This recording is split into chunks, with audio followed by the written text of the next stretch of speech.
Today on our first episode of Which Ship, we're going to be discussing 4 ships of around $60 value, what we like about them, what we dislike about them, and overall, which one we think is our favorite. Let's get to it.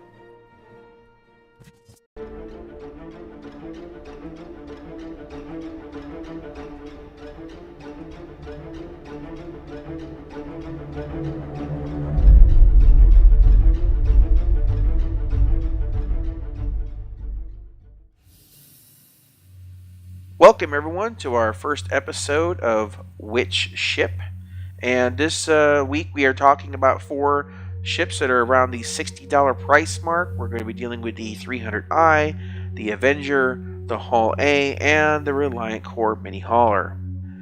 Alright, so basically the premise of this is we're going to talk about these ships and kind of help you make a decision on which one you want to do just past the basics and get you out there something a little bit more fun than an Aurora, or, well, nothing wrong with the Mustangs either, but something a little bit more fleshed out or a little bit more specialized. So let's talk about the 300i. What do you think of the 300i, Lightning? Well, it was actually a ship I had for a long time, and my only real complaint with it is more of just the way that the combat is working in the current game, where if you take too many shots in the ass, it blows up your engine and you have no maneuvering thrusters. You just sit there and die.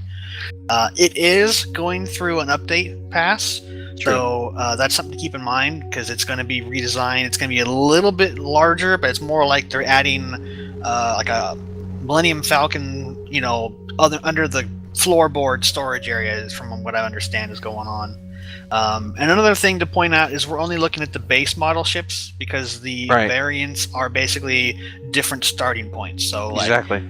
I had the 325A, I upgraded to that, but all it did was change the standard equipment. Most of the ships, they don't have anything vastly different. You have a starting point, and then you have options that tack onto that for insurance reasons, right? Right. So if your 300i gets blown up, you get a new 300i with the same equipment that it had. These probably have pretty quick replacement times when it comes down to insurance. Yeah. So the 300i, 300i is pretty decent ship. With the old damaged models, you said the back end could just get ripped off pretty easily. But overall, I think it's a nice design. The weaponry on it's solid, and then with the revamp, if they do it right with the cargo, and it has living facilities in it, so you can log out in space, which is nice. Yeah, it's got like a bed and something else, like a sink or something. Yeah, so it's got a little bit of cargo. It's got ability for you to log out in it. It's just a nice starting level fighter, a little bit more powerful than like a Mustang. It has a little bit more flexible weaponry. You can put some better missiles on it. The gimbaled weapon in the front, you can make it non-gimbaled and have a larger weapon on it, I believe. Yeah, exactly. So it's got great flexibility on the armament. The other ship we have is the Avenger. The Avenger is a ship that I love. I absolutely just adore this ship. One of the things that I like about it compared to 300i, it is a bit smaller with a smaller profile, with a very nice dedicated cargo bay. The downside to it right now is that it has a Gatling gun in front, which you cannot switch out. And why that's a problem is because I fly stick. It is a gimbaled weapon. I do not have access to it worth a darn, because they haven't come up with a system yet. Hopefully that's another issue. But basically, it's a beautiful ship. It looks like a space shuttle. It's just sexy. The view on it from the inside.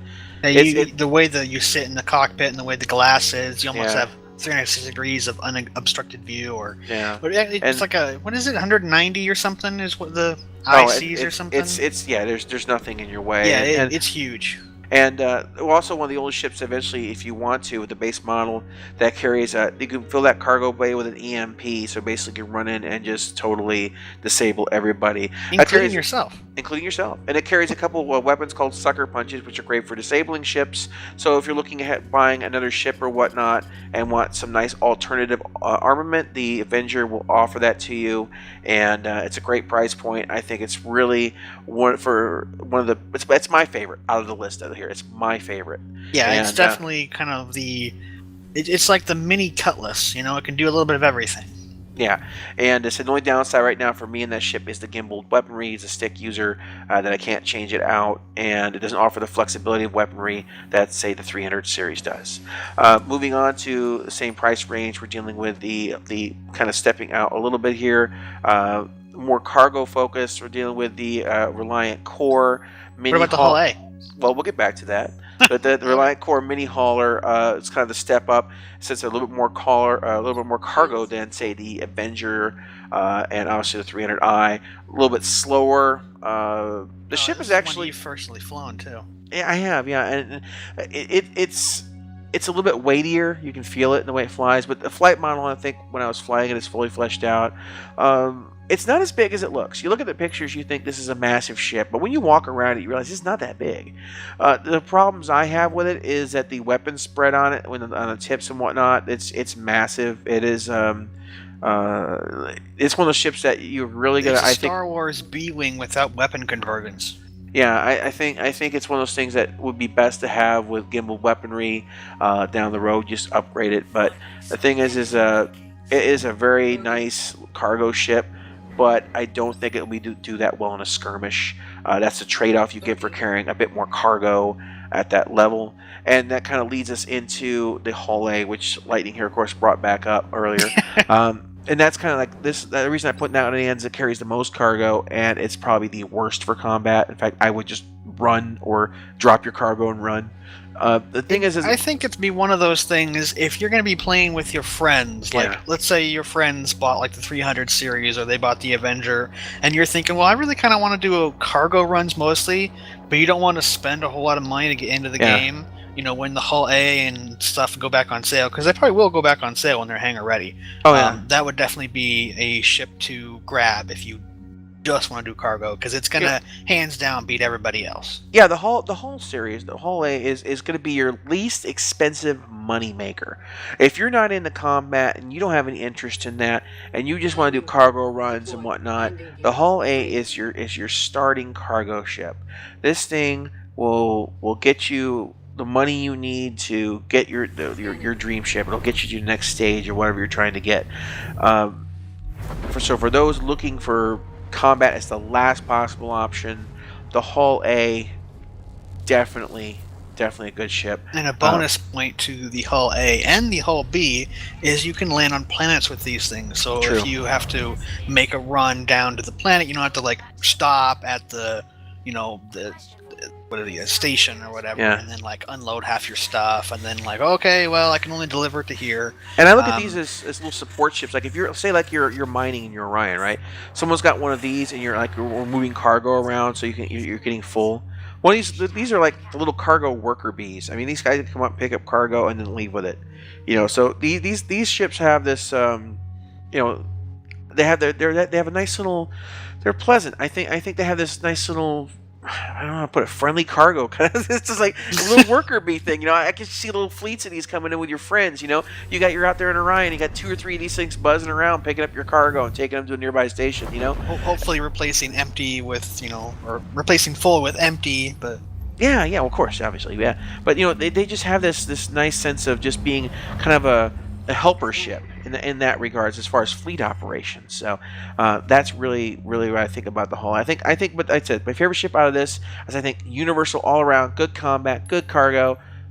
For me, it's gonna be the Avenger. I'm pretty sure Lightning feels the same way. I may be wrong. No, I the thing about the 300 series, and the only reason I don't really like it, is they're very fragile. Now, I've never flown the Avenger, and as always, Star Citizen is always updating and making things better, and we're going to see better shields. Well, the Avenger's like a better unibody. armor. It's like unibody. I mean, the Avenger is like one piece practically, and like the 300 series, there's like sections and There's parts. the wings and the Right. engine and the Yeah. cockpit. And the Avenger is just one piece, and that's what I think makes it so sturdy, frankly, because it's just one gigantic melted together, smoothly sculpted ship, like someone carved it out of rock or Cast something. iron. Oh, it's this lovely design. So, anyway, guys, so that's our first overview on those. So if you're looking at a $60 ship and you're looking for something that does a little bit of combat, a little bit of cargo, we recommend. I think we can safely say the Avenger as being the most viable ship out there to get you going and cover all the play styles you want Yeah, a little at bit a of budget everything. cost. Exactly. So Avenger wins. I guess I should probably put that logo there or something. Anyway, all right, guys. Well, we'll let you go on this one, and we'll come back. We're going to be talking about next time the Taurus versus the Freelancer Max. Today, we discuss a couple reveals that devs talked about on Reddit for upcoming changes, and of course, discuss the highlights of the monthly report. Today, on the Blastcast.